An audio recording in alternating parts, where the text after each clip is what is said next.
Hello, everyone. Welcome to another episode of the Starter Home Squad podcast. I'm here with my good friend Joe Panepresso. He's a loan officer and he's going to be helping us understand a little bit better the mortgage and the requesting the loan process. How are you, Joe? Good, I'm doing good, Andres. Thanks for having me. Appreciate it. Yeah, my pleasure. Joe, can you tell us a little bit of yourself or how you became a loan officer, how this story began? Well, I grew up in far northeast Philadelphia, oldest of 11. Went to Penn State.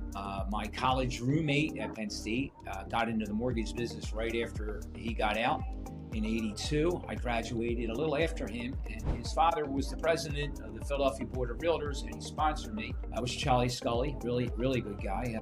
God rest his soul. And I got into real estate from there. And I took my real estate test in '83, passed it on the first shot, which was lucky, I guess. It doesn't happen that often. Effectively, I've been in the business since '83. I've been directly in the mortgage industry since June of '86. I'm currently employed at First Trust Bank in Horsham. I can lend all over the place. I have licenses in a lot of states. I got an MLO license. I've lent in a lot of places. Next question is, what is the most common errors on the buyer's end? It depends on how you describe errors. One of the things I would tell an applicant is you want to make sure you let your loan officer know everything. It's like hiring a lawyer. They're representing you. If they find out something during the process, like you have a loan or you have an obligation that you didn't tell the loan officer about, they can't represent you properly. So you got to be square with your loan officer up front. Let them know everything in your background so that the loan officer can decide what's relevant and what's not. The other common thing is this industry requires a lot of paperwork, a lot of emailing, a lot of docs, a lot of different things. One way to look at it, if somebody's lending you $300,000-$400,000, they have a right to ask you questions, and they do. The loan officer guides you through that, but the easiest thing to do, the best thing to do is to cooperate. Folks that are my age are more likely to say, what do you need that for? Why do you want this? Why do you want that? And the ones I have the easiest time with, whose process goes the smoothest, are the younger folks, the Gen X people that have everything saved on disk and different things like that. We ask them for it, they send it over, their loans fly right through. And they get to closing and say the process was so easy. So I often say, don't swim against the stream. Don't swim against the tide. Just flow along with it. If you have questions, call the LO, call me, help you guide it. So follow instruction and your process. So, Joe, there is a difference between pre-qualification and being pre-approved? There is. Pre-qualification is the loan officer analyzing your background and using their experience to say that you'll be able to get the mortgage. With me being in the business for 40 years, I can do that to a very high degree of accuracy. Pre-approval is one step further. We collect documentation, double check everything. Even on a pre-qual, if someone's self-employed, I get their tax returns. For someone that is a W-2 employee, the income's pretty cut and dry. You go by your current salary or your current hourly rate wage, so that's a lot easier. But a pre-approval is one step above. It's been analyzed, it's been run through the system. The changes in the industry is everything is system generated. So you put all that information in and run it through and you get a desktop approval. FHA and VA have their own versions of that, different wording. But basically the system says, okay, that means the underwriter, the yes or no person, has the authority to say yes on it. And almost always they do, unless something strange comes up. So that's what you're trying to get, is a desktop underwriting approval with the documentation. Okay, then that take us to our next question. What is the difference between FHA, VA, and all these different type of loans? And with that said, what offers do you have and what programs do you work with? In general, there's three types of loans. Conventional, that's, if you heard the terminology, Fannie Mae or Freddie Mac, that's the government agencies that support those loans. Generally 3 to 5% down or more is a conventional loan. Most loans are conventional. 30-year fixed, so most are conventional. Your second tier is FHA, only requires 3.5% down, is more lenient with moderate credit scores. But I heard that you can have like a 3% with conventional loans. Conventional you can, but you have to have good credit.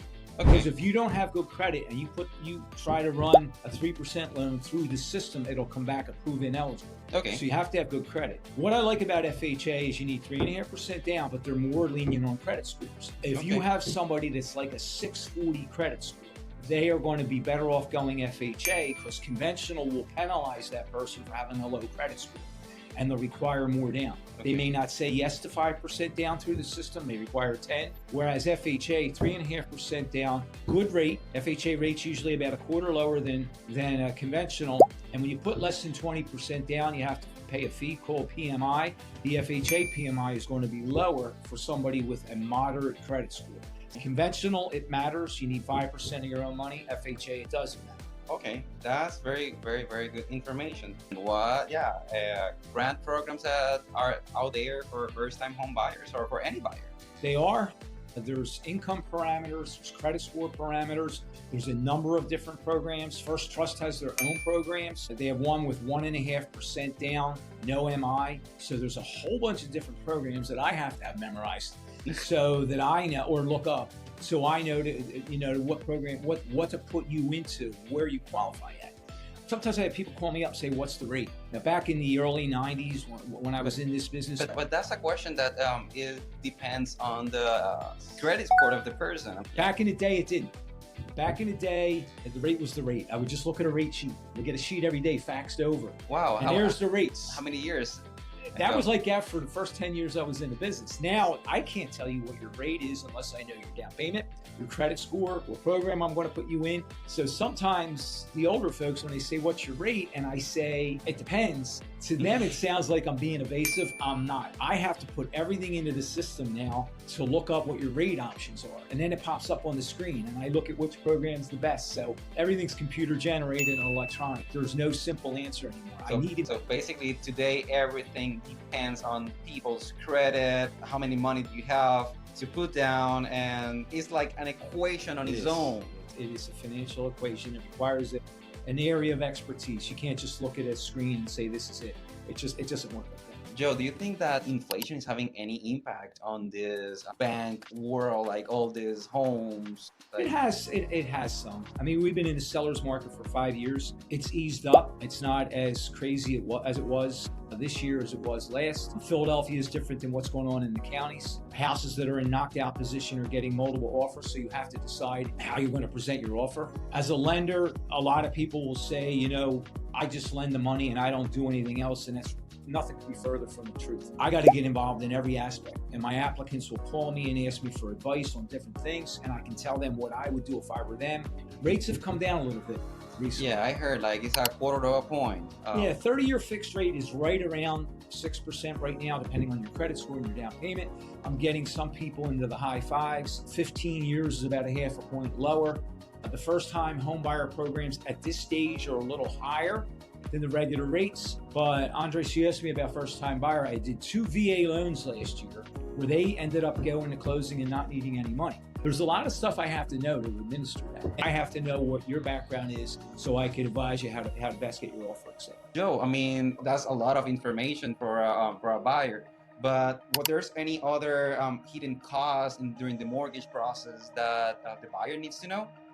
There shouldn't be. As a loan officer, I like to be transparent. I'm direct. I want to be that way. I don't. Sometimes it comes off the wrong way, but I hope it doesn't, because I don't want somebody walking away from a conversation and saying I don't understand what he said or I'm confused by what he said. So I purposely will disseminate information somewhat at a time. Fees, lender, our fees for First Trust are $12.95 to process your loan. Okay. Now, some of the bigger banks are twice as much or 3 times as much. So you want to get a fee disclosure, which I'll often give you up front if upon request, so you know what you have. So there really shouldn't be anything hidden. And as soon as you buy a house, you get an official sheet with all your costs on there, and that's almost always overestimated. So there shouldn't be any hidden fees, and not from the lender standpoint. And with your realtor, you want to discuss with them what the commission is, who's paying it. Is the seller paying it? Is the buyer paying any of that? That can all be negotiated. Yeah, but these days that's hard to tell at the beginning of everything, because now you're not allowed, as an agent, you're not allowed to post on MLS if your seller is covering fees. Correct. It has all changed. That all changed. What was it, August 17th or something last year? So everything is different. So you do have to ask questions. You should keep notes of what you're doing. You should, I remember the one girl, her husband was a cop, but she had a whole book back in the day, and she was just writing. She had her questions. She had everything listed. Everybody keeps their stuff differently now, Yeah. but be organized about what you're doing. You know, There's like any lawyers involved in this process, any lawyer fees or something? not required in Pennsylvania, required in New Jersey, required in Delaware. So it depends on where you buy, but in Pennsylvania, you do not have to have an attorney. Joe, if you can summarize the process, how will you do that? When you get ready to buy a house, pretty much the first thing you want to do is get pre-approved. As you get prepared, one of the things you want to know is, I keep saying back in the day, so I won't say that, but a long time ago, you would hear the phraseology, cash is king. If you're getting a mortgage, cash is not king. So depositing money in your bank, keeping money in the safe, not a good idea. If you can't prove where you got it, it's the exact opposite of the justice system. You're guilty till proven innocent. You cannot use cash because you can't prove where you got it from. So keep that in mind. Any money you're using, down payment, closing costs, you're going to say, where did you get it? Now, you're allowed to get a gift. You can't get a loan unless you borrow it secured against real estate. So you have to have already owned the property to borrow money. You can't take money off your Visa card. You can't use cash that you have laying around if you don't deposit money in the bank. So it's really important what I said at the very beginning, to tell your loan officer everything, to get pre-approved before they go over to Andres. But if I have like savings, let's say I am 50 and I have like $40,000 in a savings account that I've been saving for the last 20 years. That's all fine. What I'm talking about is savings. The money's in a bucket in the yard. The money's in under the bed. There's people that do that still. There had a situation a few years ago. The original deposit was $10,000 cash.